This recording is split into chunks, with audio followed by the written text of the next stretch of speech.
but that has been muted by the unwinding of GBTC or grayscale Bitcoin. So I think my prediction was earlier this year that the ETFs would send us there. I still believe that that will be the case, but it has been muted because of the unwinding of all the drama, I guess, that is largely held over from FTX until now. So we're getting to the point where we should be going parabolic very soon. Is there a particular reason or catalyst that will send it parabolic? Well, there's a number of reasons. Like, first of all, you can look at the macroeconomic landscape and the massive accumulation of debt in the US.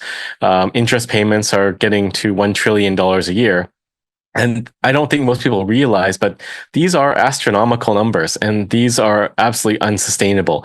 So either there's going to be a debt jubilee or the US dollar has to rebase to Bitcoin. So, one Satoshi, there's 100 million Satoshis in a Bitcoin, and you could reprice the US dollar to one Satoshi equals $1. Why would the US dollar have to reprice to Bitcoin? From there, the rebasement is just a matter of time when the fiat currency fails. When people no longer want to accept the dollar, then you kind of have to say, well, we will rebase to Satoshis as the underlying currency. And Trump has hinted of this. He said, maybe we pay off the debt by giving people a bit of Bitcoin. And I don't know if he's exactly thinking of rebasing to Bitcoin, but he's hinting, or at least his line of thought is moving in that direction. Has Bitcoin made any progress towards hyper-Bitcoinization or, the concept of mass adoption of Bitcoin since 3 years ago? I would say so. These things are very sudden. If you look at the failure of fiat currencies, they don't gradually fail. They fail spectacularly. And this is the premise behind the 1 million Bitcoin call, that it's not going to be a gradual, slow increase to $1 million a coin, but rather a very short and violent upheaval that sends us there in a matter of months, weeks to months. And if you look at the hyper-Bitcoinization landscape, what you do see is more and more countries coming out and mining Bitcoin. Bhutan, I think, is the clearest example of this.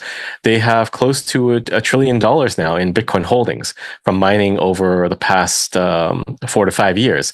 So if this is not an indicator, so I believe that as Bitcoiners and people trying to push for Bitcoin adoption, we can leverage that and bring people into Bitcoin by offering stable coins in a Bitcoin wallet, which has not been something that most Bitcoin wallets have focused on in the past, but is something that we are very much focused on. So that's sort of a Trojan horse for us, getting more people that are just looking for digital dollars into Bitcoin. But to answer your other question, I believe everyone will eventually have to use Bitcoin as a medium of exchange, simply because no one will want dollars in the end. So if the dollar keeps devaluing, which it has been over the past 100 years, almost to zero, then eventually people will say, I will not sell you this bread or these eggs for dollars. I want Bitcoin. And this is at the point at which you don't have a choice. You have to adopt Bitcoin as your currency, because if you do not do that, then you won't be able to buy anything. So it's sort of an inevitability. Well, that becomes a problem, doesn't it? Because if you are the holder of Bitcoin, maybe you would choose not to buy your bread with Bitcoin because the value of Bitcoin will continue to appreciate, whereas bread will not. Well, I think most Bitcoiners, like a fair amount of Bitcoiners, don't want this.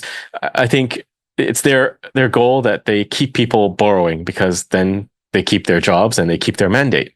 But that's not necessarily in the best interest of sovereign nations, that you're beholden to a foreign power to dictate what happens in your own country and with your own economy. Well, is the future of Bitcoin solely monetary? I mean, can you see more smart contracts being built on layer 1? Well, I think there are ways that you can roll out smart contracting, but ultimately the first and the most important function of Bitcoin is to be money. Once you have that established as a primary use case, then things like smart contracts can be beneficial, but smart contracts are more like icing on the cake, and Bitcoin is the cake itself.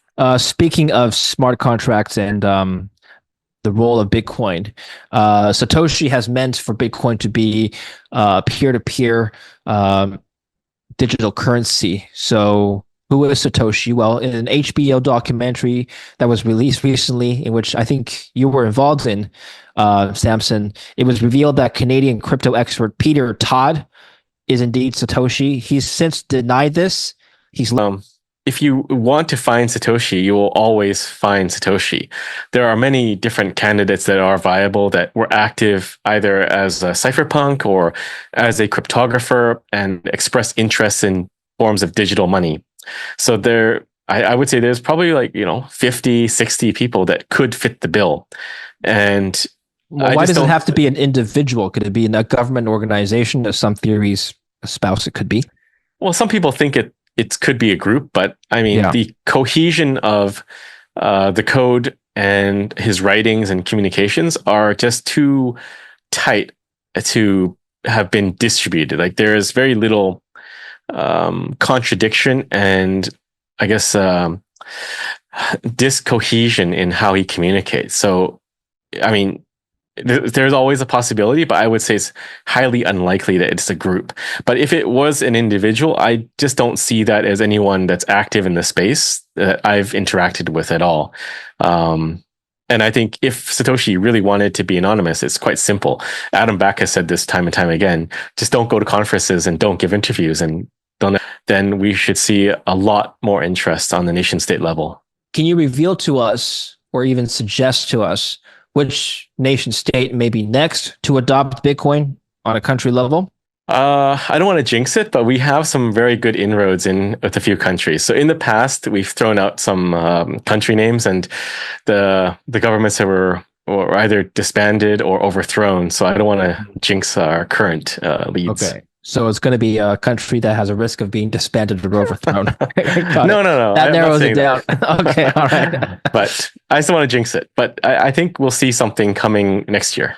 If you look at the Bitcoin dominance chart, the dominance level of Bitcoin has been rising, which is to say Bitcoin's percentage of the total crypto market cap has been rising. Why is Bitcoin gaining dominance over the other altcoins over the last year and a half? Well, there's a couple theories. I mean, the obvious theory is that people recognize Bitcoin as a superior asset, and there's just not so much capital flowing into altcoins right now. The ETFs I view as a portal into money. So money can easily flow into the Bitcoin ETFs and by extension, Bitcoin itself through this method. So central banks can now buy Bitcoin or get Bitcoin exposure through those ETFs. So that's definitely part of the game plan. But it's either one or the other. Either they're trying to hedge against the dollar, prevent losing money to dollar depreciation, or they want to grow and try to out MicroStrategy. Or they could be adopting Tesla's strategy from a couple of years ago, buying some Bitcoin because they can allow car sales, whatever product they happen to be selling in Bitcoin, right? I think Elon Musk rolled that back, but that's what they did for a while. I mean, could we see more of that happening? Possibly. I think to use Bitcoin as a payment method in the US probably needs some relaxation of the rules on taxation and some encouragement to make it a real thing.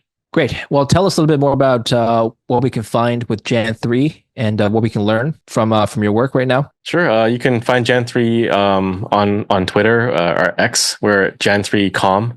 Our website is jan3.com.